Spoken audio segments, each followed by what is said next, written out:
Kia ora everyone, welcome back to our next edition of Econ Talks. Gareth, we're now back in alert level 4. We hoped we wouldn't head back into these higher alert level restrictions, but we do have our first 7 cases rather, of the Delta COVID-19 variant in the community. That's put the entire country back into lockdown for at least 3 days. Auckland and Coromandel, it seems like for at least a week, but really we're still quite uncertain about the outlook. What do we know from an economic perspective when it comes to these higher alert levels? What does alert level 4 mean for economic activity? Yeah, initial estimates for alert level 4 last year, most of them were sitting at around about a 35% restriction on the economy, so running at about 65% of normal capacity. The suggestions, the latest numbers we've seen from Treasury suggest that maybe that could have improved to around about a 26% reduction from normal activity levels, which is quite an improvement. And, thinking about the numbers or, the way the economy is operating, I'm not sure that it will be that much of an improvement. I think what we have seen in terms of some of the other figures, such as spending data, as we've progressed through a number of level 3 episodes over the last year or so, is that businesses in the sort of retail space in particular have adapted there. And so that when we move from level 1 to level 3, for example, there is still a lot more spending that will go on that couldn't previously have gone on when we had that initial lockdown and then was followed by level 3 as well. But I'm less convinced that maybe businesses will be able to keep operating quite as much as Treasury has suggested.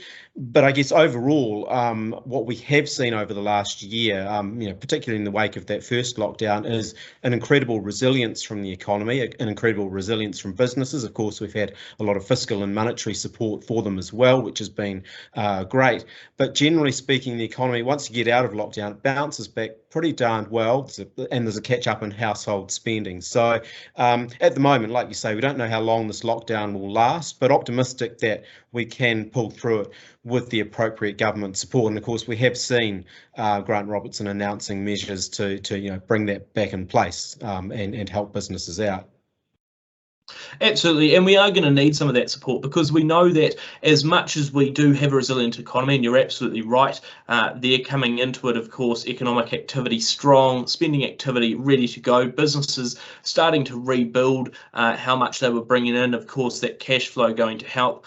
But, we are basically, again, telling the economy time to stop, let's go on ice for a few days, possibly a few weeks. All of that is going to be a tough blow for a number of businesses. And again, a real reorientation, I guess, for a number of businesses and workers who have to figure out that new way of working again in very different circumstances.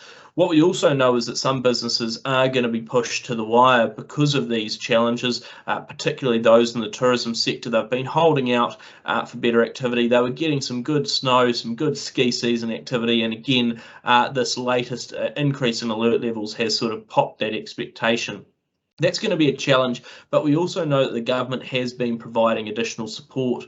The Finance Minister has outlined that because we're now at alert level 4 for a period, we will have access to the wage subsidy. That provides now for businesses to get some support if they have a drop in revenue or an expected drop in revenue of at least 40%. That, of course, means that for a lot of businesses, you don't have to target support particularly. You just let those revenue falls help dictate who needs that support. What we're also seeing, though, interestingly, is that the government has had to increase how much it's paying out per worker because of the wage pressures we're seeing in the economy. $600 per person for a full-timer, $359 for a part-timer, and we've got the resurgence payment as well for businesses who might see a drop in revenue of 30%. So government's still providing a lot of support. That has been proven last year to support the economy. It's kept people in jobs, it's kept the money rolling through and allowing that surge in spending that we often see after we finish our alert level restrictions. From your point of view, though, Gareth, I mean, how much has the government got left to spend, and is it enough, in a sense, to continue to push us back against that onslaught of COVID-19? Yeah, at the moment it's enough. I mean, the estimates are that we could be talking maybe $1.5 billion worth of spending over the next couple of weeks, given the lockdown that we're seeing across the country, and of course more extended in Auckland as well.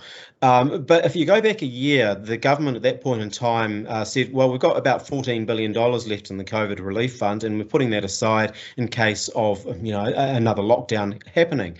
And that was a sort of prudent decision, particularly given how the economy was going at that point in time. But by the time of the budget this year, actually only roughly $5 billion of that money was left. So that actually spent another $9 billion along the way on some stuff that was pretty questionable, I'd have to say, in terms of whether it was really necessary to be putting it through the COVID relief fund.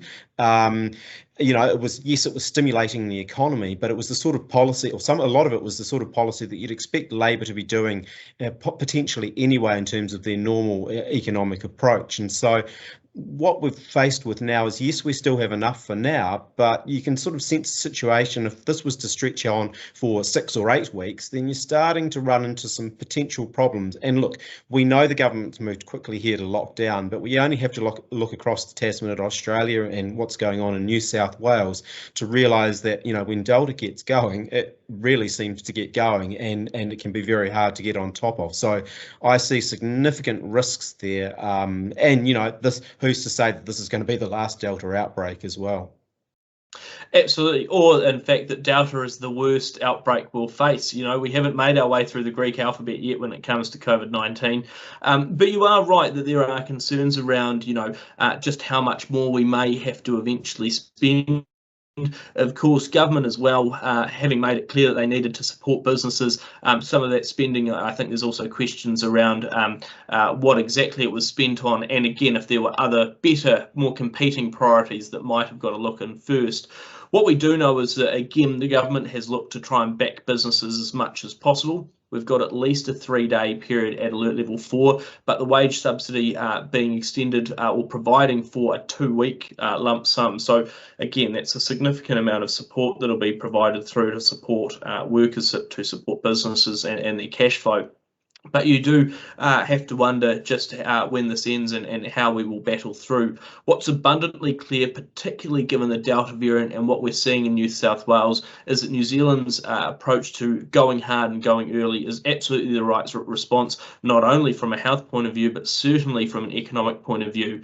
With that fiscal support in place, with businesses looking to operate as much as possible, but following those health guidelines, New Zealand has at least put itself in the strongest possible position to get through this, to hopefully open back up and to allow more normal economic conditions to persist.